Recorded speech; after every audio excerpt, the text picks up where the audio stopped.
A tela, a tela mudou? Está aparecendo uma figura? Sim. Beleza.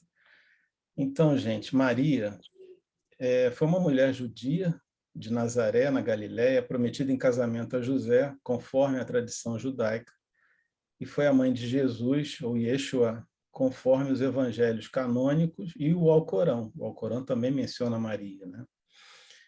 Diversas escolas religiosas cristãs entendem que Maria, como mãe de Jesus, é a Theotokos, ou seja, a portadora de Deus ou a mãe de Deus, né?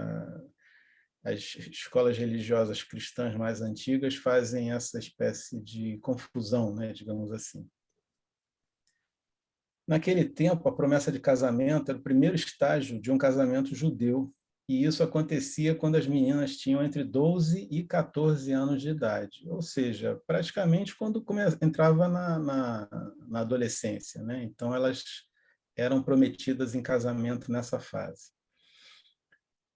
E acontece que Maria estava prometida a José quando recebe o anúncio do próprio anjo Gabriel, que ela ia ser a mãe do Messias. E o anjo diz a ela: Maria, não temas, porque és cheia de graça diante de Deus.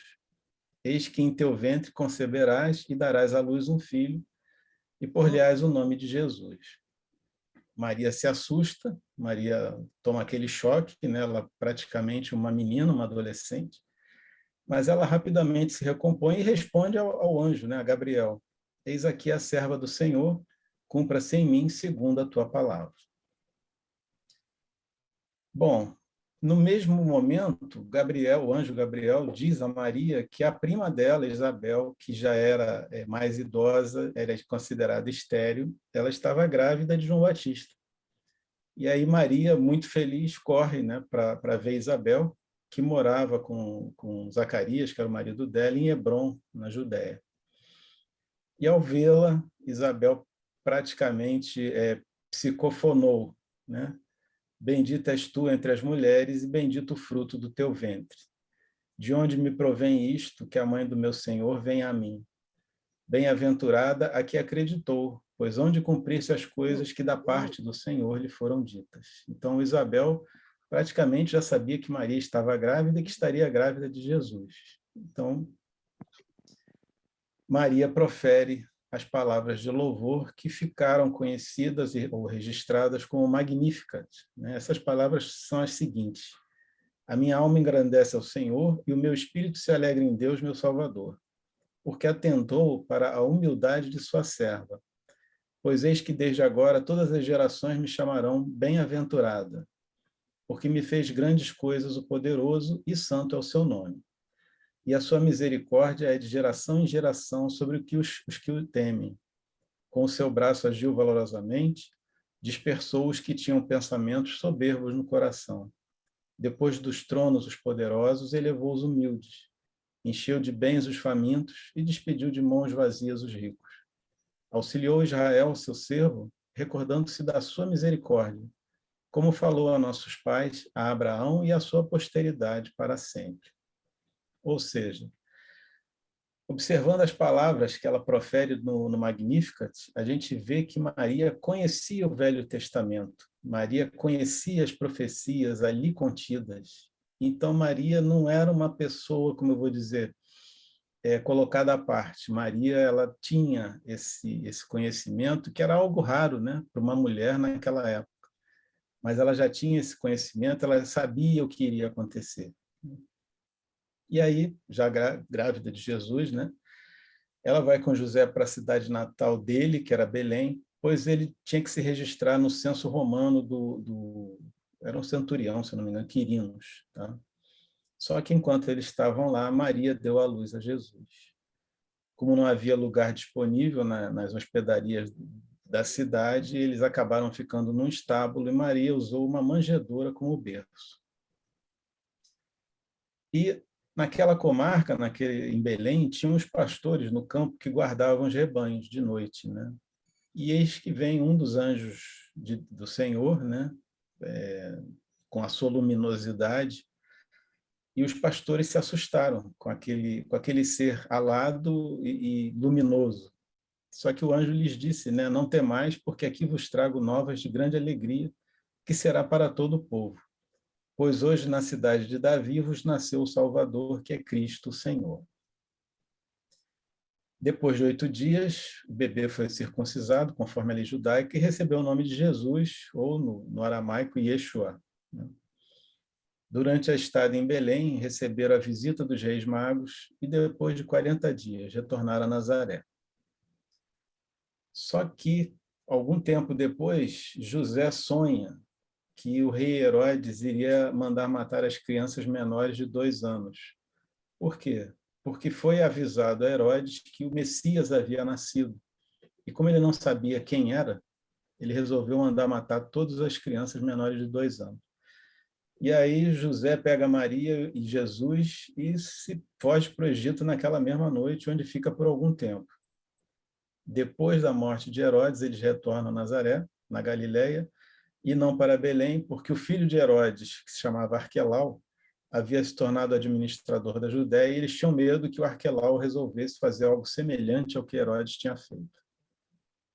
Bom, Maria é mencionada no único evento da adolescência de Jesus registrado no Novo Testamento, quando Jesus, aos 12 anos, se separou dos pais na viagem de regresso da Páscoa, né, que eles estavam em Jerusalém, e eles foram encontrar Jesus conversando no templo com os doutores da lei.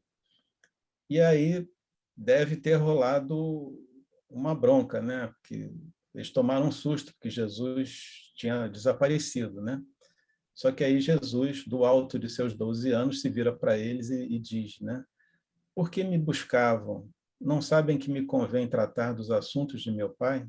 Quer dizer, um espírito puro já demonstrando toda a sua capacidade, toda a sua grandeza, né? Maria faz a sugestão a Jesus do primeiro milagre acontecido nas bodas de Caná, quando ele transforma água em vinho. E foi muita água que foi transformada. E as palavras delas aos servos da festa é muito significativa, porque ela disse: fazei tudo quanto ele vos disser. Quer dizer, Maria, naquela ocasião, Jesus já por volta dos seus 30 anos, ela já tinha percebido quem era ele, ela já tinha percebido que ele tinha uma missão, que ele iria cumprir a missão, que ele era uma pessoa especial e que ele era efetivamente um enviado de Deus. Tá?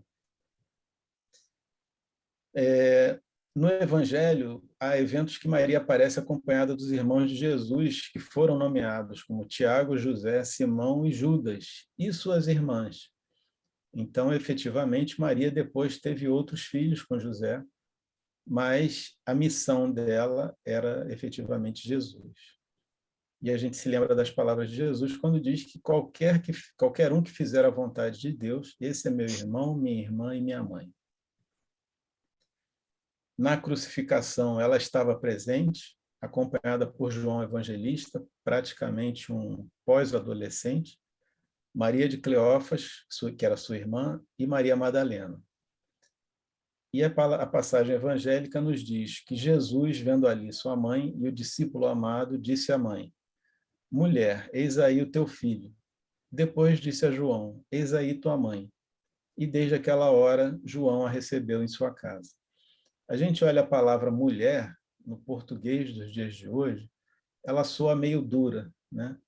Mas em aramaico, naquela época, era como se Jesus tivesse dito a ela algo como: mãezinha, eis aí o teu filho.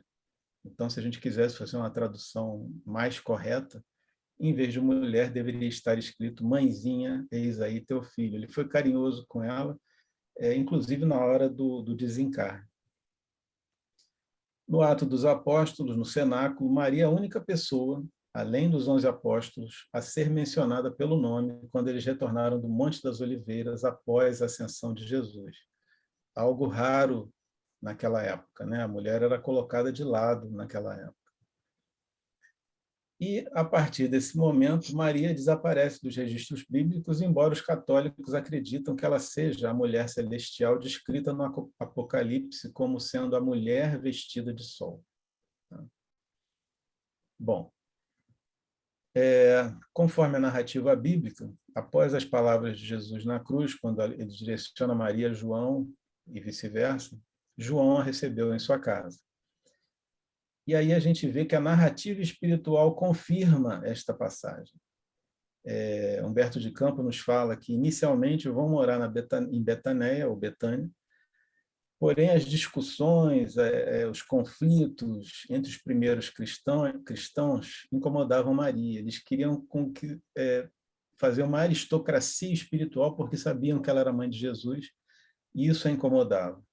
Se fosse ela achava aquilo um absurdo, ela achava que Jesus tinha o valor total dele, e ela não se sentia meritória por ter sido mãe de Jesus. Se fosse nos dias de hoje, o pessoal ia fazer selfie com ela usando o celular, né? Então aquilo incomodava muito ela. Só que aí, passado algum tempo, alguns anos, vão morar numa casa simples e modesta em Éfeso. Éfeso é uma cidade que hoje está no território da Turquia. É longe à beça de Jerusalém, principalmente a pé ou no lombo de burrinhos. Tá? É bem longe. Tá? E a casa em Éfeso passou a ser conhecida como Casa da Santíssima. Por que isso? Porque um dia um leproso, aliviado nas suas feridas, beija as mãos de Maria e diz para ela: Senhora, sois a mãe de nosso mestre e nossa mãe santíssima. E diariamente Maria atendia os desamparados, os velhos, os desenganados, os doentes, as mães infortunadas. Para todos ela tinha gestos e palavras de carinho e consolo. E, em certa ocasião, com grande delicadeza, com extrema delicadeza, Paulo de Tarso visitou Maria em Éfeso, porque Paulo não tinha conhecido Jesus em carne e osso, né? Conheceu às portas de Damasco a imagem espiritual. E ele ficou curioso de conhecer a mãe de Jesus. Então ele foi a Éfeso com muita delicadeza conversar com ela. Ficou muito impressionado com aquela mulher humilde, simples e amorosa, que ele falou nas palavras dele que mais parecia como um anjo vestido de mulher. Paulo ele queria recolher dados para fazer o evangelho aos cristãos do futuro, o evangelho dele aos cristãos do futuro. Só que como ele estava viajando o tempo todo, ele já estava divulgando o cristianismo, né, o tempo todo, ele encarrega Lucas de escrever a biografia de Jesus a partir das informações de Maria. Então, por conta disso, o Evangelho de Lucas também é conhecido como Evangelho de Maria. Passaram-se os anos. Já idosa, mesmo assim, diariamente Maria atendia a todos que a procuravam. Para todos, palavras e gestos de conforto e de esperança, ações de conforto e esperança. Só que um dia, num crepúsculo estrelado, enlevada em suas preces e meditações, vê aproximar-se o vulto de um pedinte. E o pedinte fala para ela: Minha mãe, vem fazer-te companhia e receber a tua bênção. Aquela voz que lhe inspirou profunda simpatia instantaneamente, a impressionou. Aquele peregrino lhe falou do céu, das bem-aventuranças, dando a entender que compreendia as saudades mais ternas que ela sentia. E aí ela começa a se questionar: que pedinte era aquele que lhe acalmava as dores mais secretas da alma, as dores que só ela sabia que tinha? Porque até então ninguém tinha surgido para dar nada, era só para pedir alguma coisa. Aquele era diferente. Onde ouvira noutros tempos aquela voz meiga e carinhosa? Que sentimentos que ela estava sentindo? O que era aquilo? Por que, de repente, tanta ternura e emoção ouvindo as palavras daquele peregrino? Foi quando o hóspede anônimo lhe estendeu as mãos generosas e lhe falou com profundo acento de amor: Minha mãe, venha aos meus braços. Olhou as mãos nobres que se lhe ofereciam, viu as chagas, como as de seu filho na cruz, e instintivamente viu também nos pés as chagas causadas pelos cravos do suplício. Não pôde mais. Compreendendo a visita amorosa que Deus lhe enviava, exclamou com infinita alegria: meu filho, as feridas que te fizeram. Abraçou Jesus e quis certificar-se da ferida da lança perto do coração. A ferida lateral também lá estava, sob a carícia de suas mãos. Não conseguiu dominar sua alegria intensa. Num ímpeto de amor, fez o movimento de se ajoelhar. Jesus a impede, se ajoelha aos pés dela, beija suas mãos e diz com extremo carinho: Sim, minha mãe, sou eu. Venho buscar-te, pois meu pai quer que sejas, no meu reino, a rainha dos anjos. Maria cambaleou, tomada de felicidade, queria falar da sua alegria, da sua aventura, queria agradecer a Deus, mas o corpo se lhe paralisara, enquanto a seus ouvidos chegavam os ecos suaves da saudação do seu anjo Jesus, como se a entoassem 1000 vozes por entre as harmonias do céu. No dia seguinte, 2 portadores humildes desciam a Éfeso, de onde voltaram com João para assistir os últimos instantes daquela que lhes era devotada a Mãe Santíssima. Maria já não falava.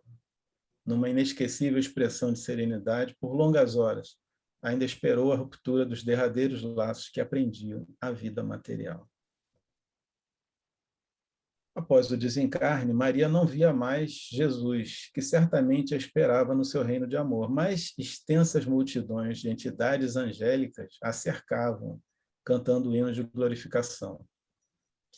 Só que ela começa a ter a sensação de estar se afastando do mundo material, né, do mundo físico. E aí ela deseja rever seus locais preferidos na Galiléia.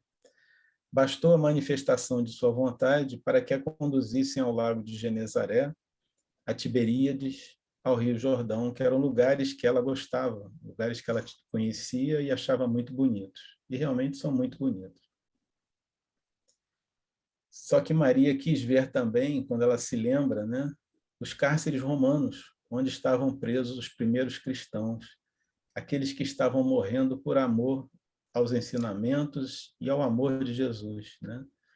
E lá chegando, ela viu centenas de rostos amargurados que denotavam, né, sofrimentos atrozes. Só que nesse momento, com a presença dela, os condenados experimentaram um súbito consolo desconhecido. Essas fotos são do cárcere Tulliano, em Roma. Ele foi construído no terceiro século antes de Cristo. A foto de cima, onde hoje é um altar, né, porque virou igreja, era onde ficava o tribunal do cárcere. E esse buraco no chão, aqueles que eram considerados culpados eram jogados nesse buraco. A foto de baixo mostra como é embaixo, né? O buraco está como é que era embaixo do buraco, que já era a cela, já era a cadeia, já era a prisão. Quem era jogado no buraco tinha a sua sentença de morte confirmada. Dali não sairia vivo, né? Então Maria se aproximou de um por um, participou de suas angústias e orou. Ela sentiu-se mãe daquele grupo de torturados pela injustiça, né? Eram torturados pelo amor a Jesus. Rogou ao céu que lhe desse possibilidade de deixar entre eles a força da alegria. Essa aqui é outra prisão, é a Trefontane, em Roma também. E, segundo os estudiosos, foi aqui que Paulo esteve preso por 2 vezes. Paulo de Tarso esteve preso por 2 vezes. E aí Maria, aproximando-se de uma moça, disse-lhe ao ouvido: Cante, minha filha, tenhamos bom ânimo, convertamos as nossas dores da terra em alegrias para o céu. A jovem prisioneira nunca saberia de onde veio aquela emoção que lhe inundou o coração. Cantou um hino de profundo e enternecido amor a Jesus, transformando todas as suas dores em rimas de júbilo e esperança. Em instantes era acompanhada pelas centenas de vozes dos que choravam no cárcere, aguardando o glorioso testemunho. Gente, alguns breves comentários. Maria foi venerada desde o início da cristandade. Há diversos relatos de aparições suas desde então. Os mais recentes foram os de Fátima, em Portugal, em 1917, e Medjugorje, na Bósnia, em 1981. E Maria tem a posição mais alta no Islã entre as mulheres. É a única mulher mencionada no Alcorão e é mencionada mais vezes no Alcorão do que no Novo Testamento, onde 2 dos maiores capítulos são dedicados a ela e sua família. Essas aqui são as 5 doutrinas da Igreja Católica a respeito de Maria. Então, tem a doutrinação da Igreja e por quem é aceito, né? Então, vocês observem, a primeira, parto virgem de Jesus, a segunda, mãe de Deus, a terceira, virgindade perpétua, a quarta concepção imaculada, a quinta ascensão de Maria, desde 325 depois de Cristo até 1950, né, espalhado pelo tempo.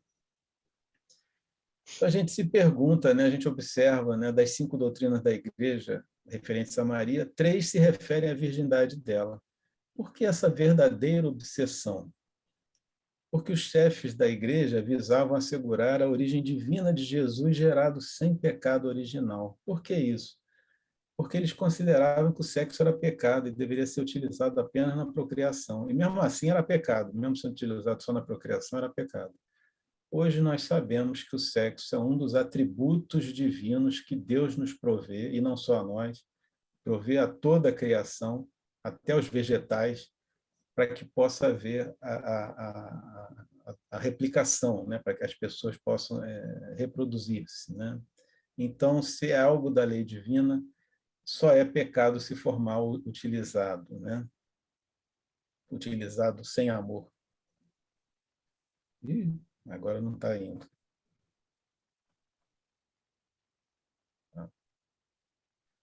Agora, um cara que eu acho muito bacana, que é São Tomás de Aquino, que foi o teólogo medieval mais importante do Ocidente, ele assumiu a posição mais significativa sobre este assunto quando ele nos disse que a concepção de Maria estaria imaculada, como a de todos os humanos.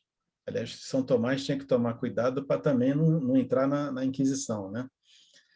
Mas que Deus suprimiu e, por fim, extinguiu o pecado original dela, aparentemente antes dela nascer. Antes dela nascer.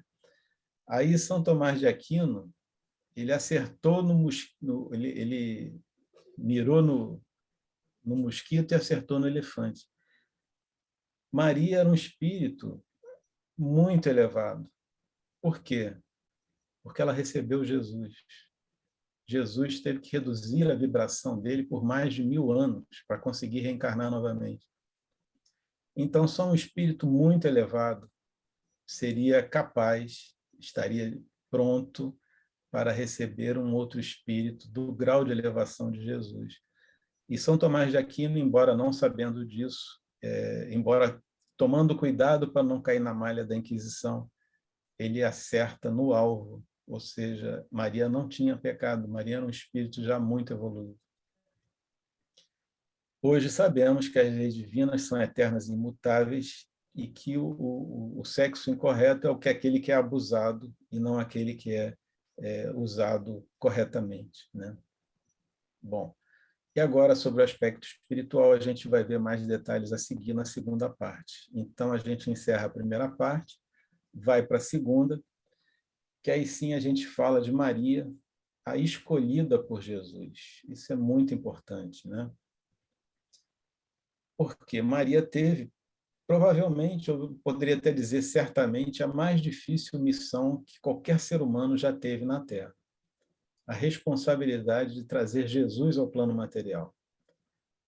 Pelo grau de elevação de Jesus, por dedução natural, se entende que Maria é um dos espíritos mais puros que foram dados à humanidade conhecer. Por quê? Porque quanto mais elevada fosse a mãe de Jesus, mais fácil seria para ele o retorno, a reencarnação. Se Jesus, eu já falei aqui, se Jesus teve que reduzir sua vibração espiritual para poder encarnar, possivelmente ou certamente Maria também teve que reduzir a dela. E uma coisa importantíssima, Jesus escolheu Maria. Não escolheu mais ninguém, escolheu Maria, o espírito mais preparado, o mais elevado, e certamente o de maior capacidade maternal que ele poderia encontrar. E Humberto de Campos nos fala com muita propriedade, pois fora pela sua grandeza espiritual, ou seja, a grandeza espiritual de Maria, que o emissário de Deus, Jesus, pudera penetrar a atmosfera escura e pestilenta do mundo para balsamizar os sofrimentos da criatura. A criatura somos nós, né? Bom, e aí, o que Maria faz, já que ela está no plano espiritual, já que ela é um dos espíritos mais elevados, né, do nosso orbe, e a gente traz para vocês um dos principais, que é o amparo a nossos irmãos que resvalam na armadilha do suicídio, né? Então, no livro Memórias de um Suicida, Camilo Castelo Branco, ele vem e nos fala do que acontece para aqueles que caem nessa armadilha, né? Fala do Vale dos Suicidas, que é uma região de muitas dores no plano espiritual, que abriga aqueles que tentaram ou conseguiram, né, por fim à própria vida. Ele narra como sendo uma região envolta em densos véus de penumbra, gélida e asfixiante. Só que ele nos diz também que, periodicamente, uma caravana especial visita esse lugar de sombras. E ele procura exatamente por aquele cujos fluidos vitais já tenham sido arrefecidos, diminuídos, né, pela desintegração completa da matéria, e dessa forma eles possam ser transportados para as camadas do invisível intermediário ou invisível ou transição, né, invisível de transição. Maria de Nazaré mantém no plano espiritual inúmeras organizações de amparo. Uma delas é a Legião dos Servos de Maria. E nessas instituições a gente pode observar o amor maternal da Mãe de Jesus. Nós certamente não vamos encontrá-la em corpo espiritual nesses lugares, pois a presença dela ia distrair todo mundo, né? O pessoal ia parar o que estava fazendo para ficar embevecido, se possível, ouvindo Maria, né? Mas Camilo nos diz que a cada passo, em cada processo, nos menores detalhes, a sua influência e suas orientações estão presentes. Então, as pessoas entram no Instituto Maria de Nazaré pelo Departamento de Vigilância, que é onde se identifica e matricula os novos internos da colônia, né, os ex-suicidas, e lá são registradas a identidade terrena, as razões que levaram a pessoa ao suicídio, o gênero de suicídio e o local dos despojos humanos. Após esse registro, os novos internos são encaminhados ao departamento hospitalar. Então, do departamento de vigilância, vão para o departamento hospitalar. Uma curiosidade que eu achei interessante é o percurso é feito por viaturas de transporte que carregam 10 pessoas, puxadas por cavalos. E leva 1 hora de corrida moderada no campo entre o departamento de vigilância e o departamento hospitalar. Então, vocês vejam que o tamanho dessa colônia espiritual, né? 1 hora de corrida no campo, você vê o tamanho do lugar. O departamento hospitalar é dividido em 3, né? O manicômio, isolamento e o hospital. Nós vamos focar no hospital, que é para onde Camilo foi, é onde ele se desenvolve basicamente a narrativa do livro. Camilo nos diz que há N dormitórios, há incontáveis dormitórios. Cada dormitório tem 10 leitos, alvos e confortáveis, e amplas varandas para o parque do hospital. São fornecidos banho, vestuário hospitalar e delicioso caldo, quente e reconfortante. Aí vocês me perguntam, mas espírito precisa comer? Não, não precisa. Mas é que eles estão ainda tão materializados que é servido o caldo para que eles se sintam alimentados, mas a rigor eles não precisariam. Um fato muito peculiar, né, relatado pelos internos, pelos ex-suicidas, é a lembrança, durante as refeições, do lar terreno, das reuniões em família, da mesa da ceia, da figura das mães, da figura do pai, o que muito os emociona, porque se lembram das suas famílias que eles não veem possivelmente há muito tempo. Outra coisa que Camilo nos narra é que, num ângulo favorável aos 10 leitos, tem uma lareira aquecendo o recinto. Precisa, gente? Não, não precisa. Mas, como eles são muito materializados, é feita essa gentileza, né, digamos assim. E que, num ângulo também suspensa no alto da parede, ele chamou de fascinante tela em cores, luminosa e animada de vida inteligente. Hoje a gente conhece a televisão, né? No tempo que esse livro foi psicografado, a televisão não existia ainda. E nessa tela tem um quadro da Virgem de Nazaré, conforme ele nos diz, semelhante ao célebre painel de Murilo, mas sublimado por virtuosidades inexistentes entre os gênios da Terra. Então, aqui, gente, eu usei essa figurinha aqui das 3 camadas, tá? Eu estou esclarecendo, porque esse esquema das 3 camadas, espírito, perispírito, corpo, é o que foi falado a Kardec, né? O que foi trazido a Kardec pela espiritualidade.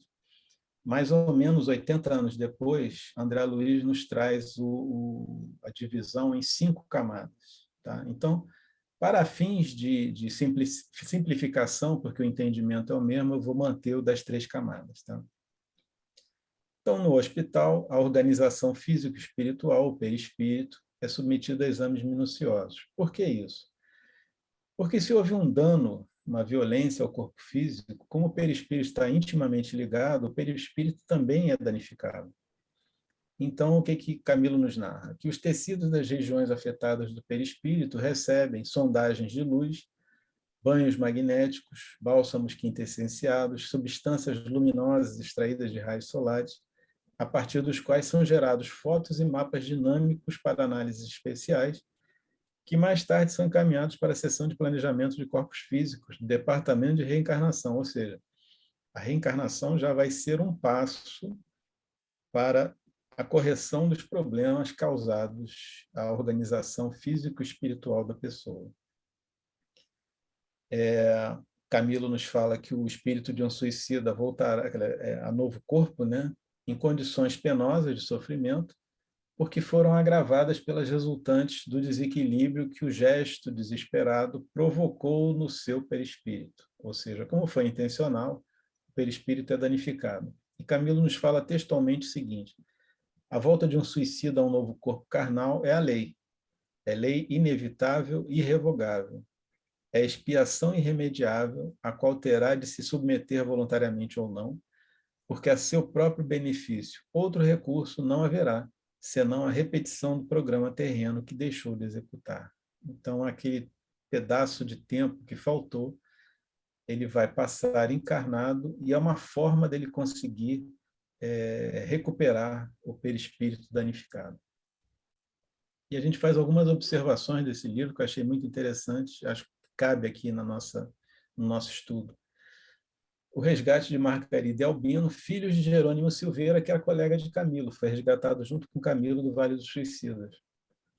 Principalmente o resgate de Margarida.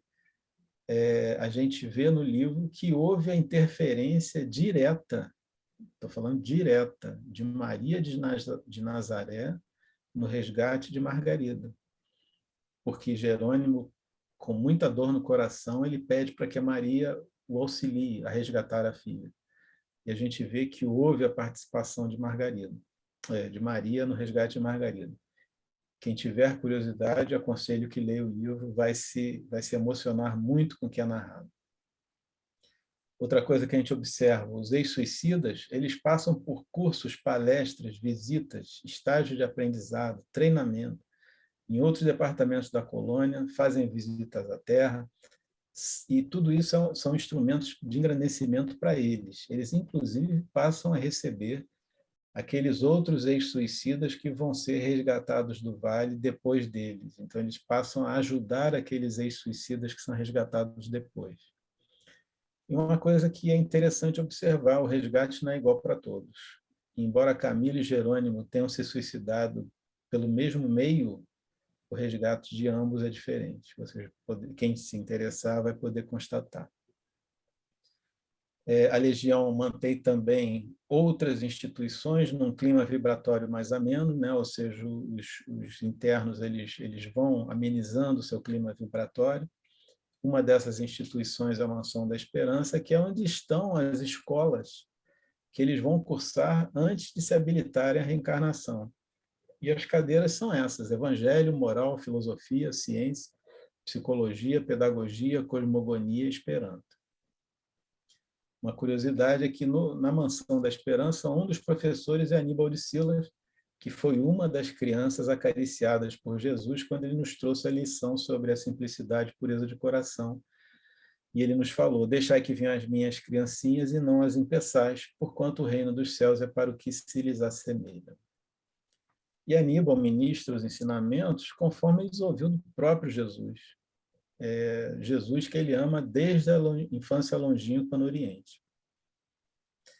Aníbal nos diz ainda que quando Jesus pregava, surgiam quadros explicativos de grande precisão na visão do ouvinte de boa vontade. A pessoa via a cena, escutar, é como se ela estivesse dentro da cena. E aquilo elucidava as pessoas de uma forma inconfundível, porque gravava na casa mental da pessoa uma exemplificação que ela nunca esqueceria. Então, também por conta disso, Jesus conseguia manter por longas horas, em serenidade inalterável, multidões famintas, turbas rebeldes, conseguia arrebatar ouvintes, conseguia convencer corações. Um desses quadros, aí Jesus já desencarnado, é quando Jesus se apresenta a Saulo, né, na sua condição de espírito puro, e aquela luz, aquele brilho cega Saulo, né, por alguns dias, mas cega Saulo. E aquilo bastou para que Saulo se convencesse de que ele estava incorrendo num erro. E até mesmo Jesus, nesse momento, pergunta para ele, né, Saulo, Saulo, por que me persegues? E aí Saulo se converte em Paulo de Tarso e passa a ser um dos maiores esteios da doutrina cristã nascente. Isso não acontecia com aqueles que não tinham fé, porque eles estavam em desarmonia com as vibrações divinas de Jesus e apenas ouviam relatos e cuja grandeza eles não eram capazes de acompanhar. Então, considerações finais. A gente nota que a organização, a estrutura, a especialização dos trabalhadores, dos departamentos e das tecnologias disponíveis no Instituto de Maria saltam aos olhos. Aparelhagens que só chegariam no mundo material décadas depois já eram realidade nessa Polônia no final do século XIX. E a gente pode supor o quanto nossas descobertas ou criações são, na verdade, inspirações recebidas dos cientistas e pensadores do mundo espiritual. Einstein mesmo nos diz que, em determinado dia, ele foi dormir com um problema e que ele não conseguia chegar na resposta, e quando ele acordou no dia seguinte, ele acordou com a resposta na cabeça. E aí ele escreve a resposta. Só que depois ele não conseguia passar da onde ele tinha parado até a resposta que ele recebeu. Depois essa teoria dele foi confirmada por outros cientistas. Fica muito claro que a organização e a direção do Instituto são devidos a Maria de Nazaré, que teve a suprema, maior missão de todos nós, que foi trazer Jesus ao plano físico, e que ampara amorosamente a todos os nossos irmãos equivocados. É praticamente a mãe deles, a mãe de todos nós, né? E por todo esse livro fica muito explícita e clara a extraordinária maravilha que é a criação divina, e que nosso Pai nunca cessa as oportunidades de reajuste a qualquer um de nós. Pelo contrário, fica patente que a centelha espiritual que vive em cada um de nós é uma doação dele e é imortal como ele, que é infinito amor e perfeição. E aqui, já terminando, nós vamos falar da hora do Ângelus, né? Na Terra, quando o sol se põe, muitos elevam suas preces à Mãe de Jesus. No plano espiritual, isso também acontece. A suavidade do crepúsculo, as estrelas que começam a surgir, a natureza que silencia, tudo convida ao recolhimento. O que acontece na Terra é o reflexo de uma atitude muito maior e muito mais profunda daquilo que acontece no plano espiritual. É hora de agradecer à Mãe Boníssima ou a seu Filho amado com sincera gratidão os benefícios recebidos do seu inapreciável amparo. Então, gente, uma simples e desconhecida menina camponesa, mas uma simples e desconhecida, mas muito especial menina camponesa, tornou-se uma das mulheres mais amadas do mundo, se não a mais amada. Pelo amor, cuidado, dedicação, desvelo e resignação com que cumpriu sua missão de outrora e cumpre sua missão atual, será para sempre conhecida e reconhecida como a nossa querida e amada Mãe Santíssima, nossa Maria de Nazaré, nossa mãe tão amada. Meus queridos, era isso que eu tinha para trazer para vocês. Eu tenho mais